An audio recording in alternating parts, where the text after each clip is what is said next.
One of my primary interests as an ecologist here in the Rocky Mountains is the interplay between ecological context, the players that are in the meadows or in the ecosystem at a given time, and looking at how climate is shifting the timing of flowering and how that's ultimately contributing to a sort of different community landscape, especially if you're a pollinator flying around. At the moment here we have a bunch of delphinium and helianthella, but in a different year when the snow melt is really late, we might see a very different floral landscape.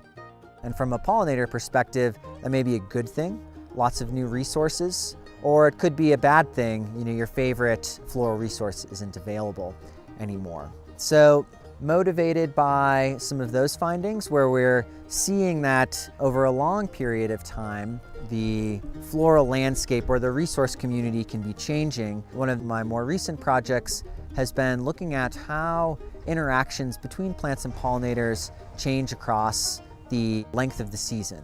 So I ski out in early May and the snow melts and we have a whole suite of flowers blooming then. And as you might expect, if you spend any time in nature, that's not a static thing. It's changing throughout the entire season. So the spring beauties that we see soon after the snow melt are by no means here now in the middle of the summer, and these species here will not be present later in the summer.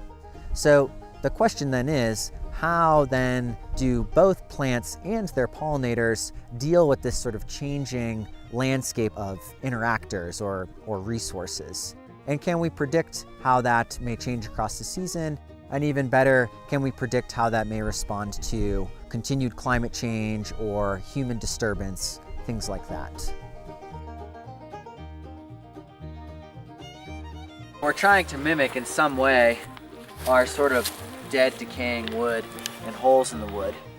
And so all these holes are different sizes, but they allow for these native bees to nest inside, and we can basically look inside with a flashlight and see in the back if there's any pollen or a bee, and we make note of when the nest started being built. Gives us a good sense of the timing of their activity.